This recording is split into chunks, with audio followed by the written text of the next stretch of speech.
All right, strap yourselves in because today we're diving headfirst into this physics paper that's been causing a bit of a stir in the community.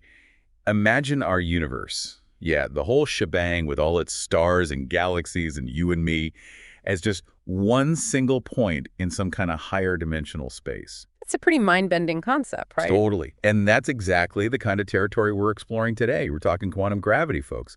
This idea that everything we know and love might be encoded onto a single point in something called Hilbert space. And what's so fascinating about this paper is it goes way beyond just speculation. It really digs deep into this, well, kind of paradoxical idea of a one-dimensional universe. Uses some really powerful tools from both quantum mechanics and general relativity to back it up. Okay, now I get that we're all pretty familiar with Hilbert space as the stage for quantum states and all that. Yeah. But a one-dimensional Hilbert space for a whole universe, that's a tough one to wrap my head around. I mean, where does that even come from? Well, the paper actually lays out a pretty compelling case. It draws on three main lines of reasoning. It starts with this thing called quantum extremal surfaces, which basically act as boundaries in space-time. Boundaries. Okay. Right. So, by analyzing these surfaces in a closed universe, the paper suggests that any system that's entangled with our universe would have an entanglement wedge that literally encompasses the whole thing. So you're saying entanglement with anything outside the universe becomes impossible. Exactly. That's wild. And that's just the tip of the iceberg, really. The paper also brings in this concept of the Gram matrix. It's a mathematical tool that's used to analyze the dimensionality of Hilbert spaces. Okay, a Gram matrix. Got it. Right, and by calculating this Gram matrix using, get this, a gravitational path integral, the authors reach this conclusion that a closed universe, at least in theory, could be described by a one-dimensional Hilbert space. Wow, that's a lot to process. But I think I'm starting to see how these pieces kind of fit together. Yeah. Like, they're painting this picture of a universe that's, well, much simpler at its core than what we see around us. Exactly. And it goes even further. They use a really specific example from string theory, a holographic CFT.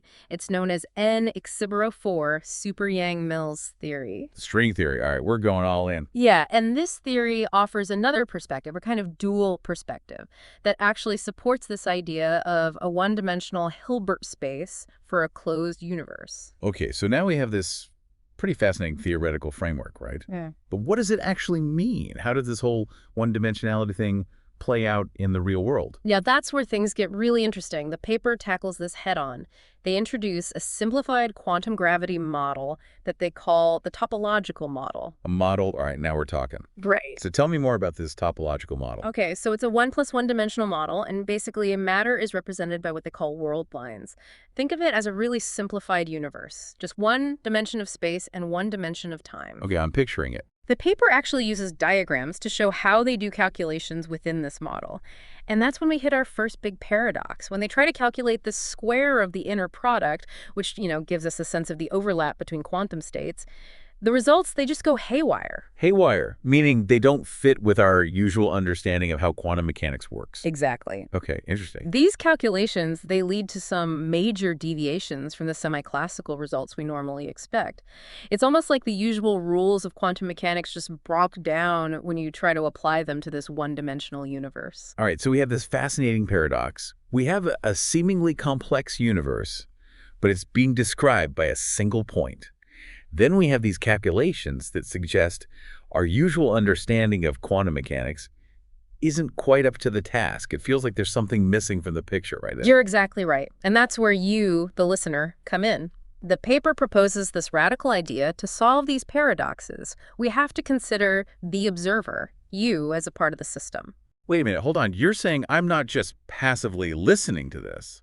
Like, I'm actually shaping the universe by observing it. Hold on. It's not quite as simple as that. Okay. Phew.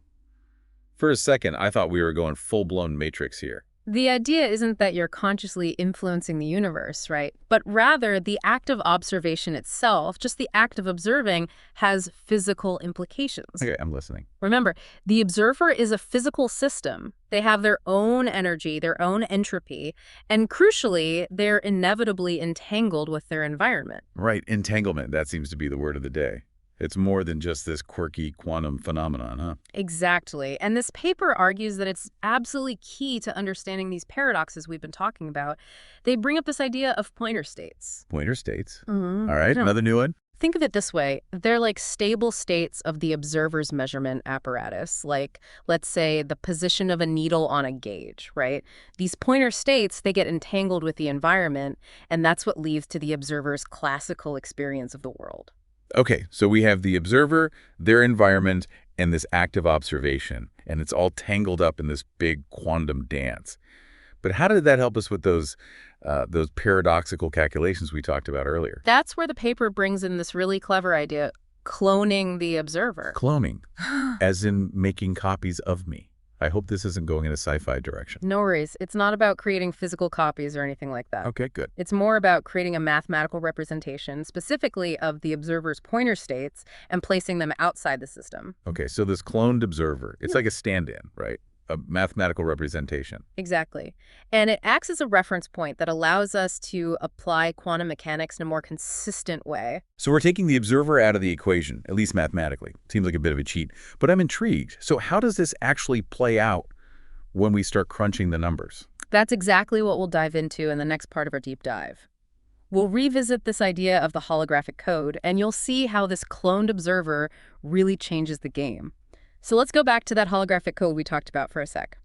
With our cloned observer now in the picture, things start to look a bit different. All right, back it up for me for a second. What exactly is this holographic code again? It all sounds a little bit matrixy to me. Not too far off, actually. Holography is this really fascinating idea that information about a region of space-time can be encoded onto its boundary. Think of it like a 3D movie being projected from a flat 2D film. Okay, I'm following so far. So this paper basically uses that holographic principle to create a mathematical model for how information about the universe might be encoded. And when they add in the cloned observer to the code, it's like it introduces this kind of like fuzziness. It actually ends up suppressing those wild fluctuations we were seeing in the topological model. Wait, really? So the observer's presence smooths things out. I mean, how does that fuzziness actually work? It sounds like a pretty handy feature. Well, the key here is the observer's entropy. Remember, the observer is entangled with their environment, and that entanglement leads to entropy, which is basically a measure of disorder or randomness. So you're saying all my complexity is actually a good thing. Take that, everyone who's ever told me to simplify my life. Ha, that's right. And get this, the higher the observer's entropy, the more it suppresses those problematic fluctuations we were talking about. It's almost like the observer's existence itself is actually helping to stabilize the theory. Okay, this is seriously blowing my mind. But we were talking about that topological model earlier, you know, the one with all those pesky calculations. Does this cloned observer fix those problems too? It does. Remember those big fluctuations in the inner product we were talking about? Right. Well, they end up getting suppressed by a factor that's directly tied to the observer's entropy. It's almost like the observer's presence kind of tames the wildness of the quantum world. Wow, okay, I'm really starting to see how powerful this idea is. But, you know, the topological model is just this simplified toy model, right?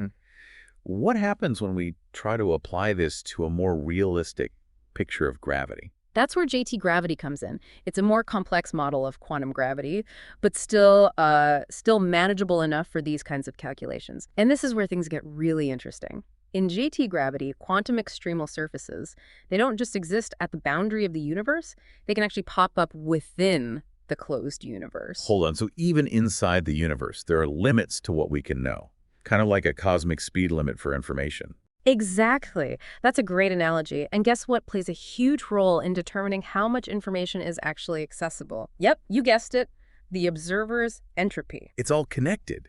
The observer's complexity actually seems to be unlocking more and more of the universe's secrets. I'm loving this whole multifaceted approach.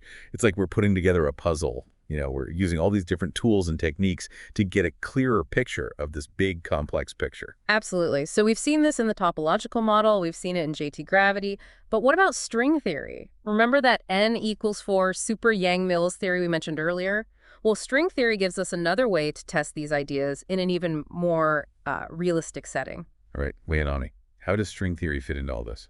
So the paper uses this concept called the eigenstate thermalization hypothesis. Basically what it says is, in a complex enough quantum system, most energy eigenstates will look thermal. like they're in equilibrium. Okay, thermal equilibrium, I'm following. Right, and when you apply this hypothesis to a holographic theory like string theory, it beautifully reproduces those same results we've been seeing in the topological model and JT gravity. It's like we're seeing the same patterns from completely different angles, and they're all pointing towards the same conclusion. Okay, officially mind blown.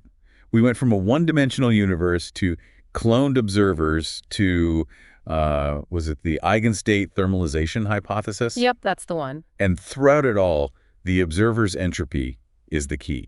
It feels like we're seeing a huge shift here. We're moving from a physics where the observer is just passively watching to one where they actually play a crucial role. Exactly. And this paper is really pushing the boundaries of our understanding of observation and what role it plays in shaping the universe.